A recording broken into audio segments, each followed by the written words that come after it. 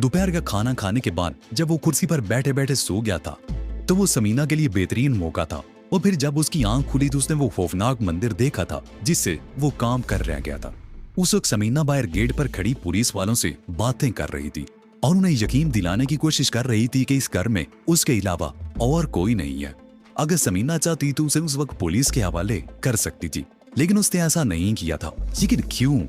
व्यवस्था रात और आज दिन में समीना ने उसे धोखा देकर घर से निकलने की कोशिश की थी और बार बार उसे घर से चले जाने को कहती रही थी, लेकिन जब उसे मौका मिला तो उसने मौके से फायदा नहीं उठाया।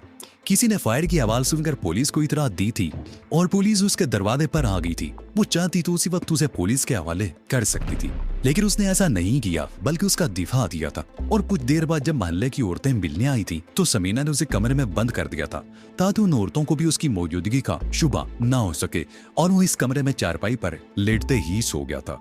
अब शारिक सोच रहा था कि समीना में यह तब्दीली क्यों आई थी कि वो उसे पुलिस के हवाले करने की बजाय उसका दिफा करने पर तुल गई थी, ये जानते हुए भी कि अगर बाद में भी किसी वक्त पुलिस को पता चल गया कि शारिक ने यहाँ पनाह ली थी तो उसे भी शरीके जुर्म समझकर गिरफ्तार किया जा सकता था। लेकिन उसने अपने आप को बचाने की बजाय खतरात में छलांग लगा दी थी। लेकिन क्यों? इस क्यों के आगे बहुत बड़ा सवालिया निशान था और उसका जवाब शारिक के पास नहीं था। वो एक बार फिर उठकर दरवाजे की चूड़ी से बाहर झांकने लगा। सामने हालनुमा कमरे की दूसरी तरफ किचन का दरवाजा नजर आ रहा था। 1 घंटा और गुजर गया। मकान के बाहर गली में तो लोगों की आमदोरफ्त की आवाजें सुनाई दे रही थी, लेकिन मकान के अंदर खामोशी थी। क्या समीना घर में मौजूद नहीं थी? दफातर उसके जहन में एक और ख्याल आया।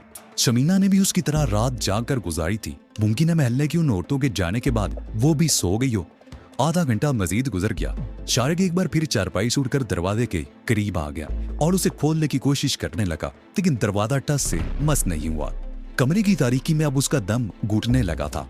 वो दरवाजे के दोनों तरफ दीवार टिटोलने लगा। बाईं तरफ स्विच बोर्ड मिल गया। उसने टिटोल कर एक स्विच ऑन कर दिया। कुछ नहीं हुआ। उसने दूसरा स्विच दबाया।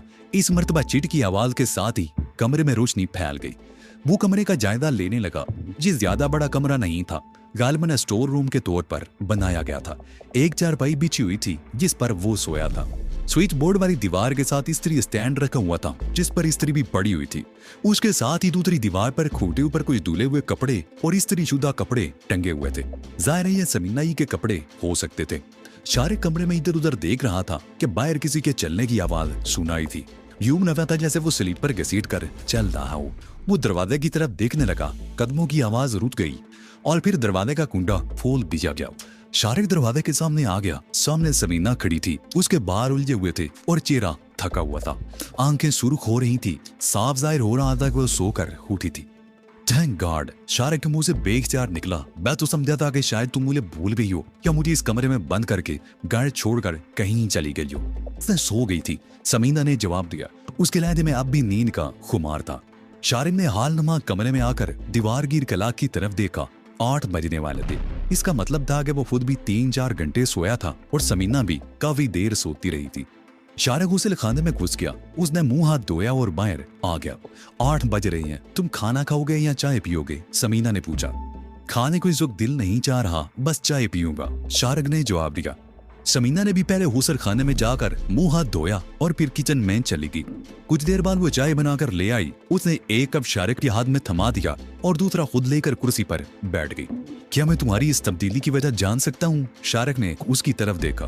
दोपहर को तुम गहरी नींद में थे, तुम्हारा पिस्तौल भी हाथ से छूटकर नीचे गिरा हुआ था। अपनी जगह से उठी तो मैं यही सोच रही थी कि खामोशी से बाहर निकलकर शोर मचा दूंगी,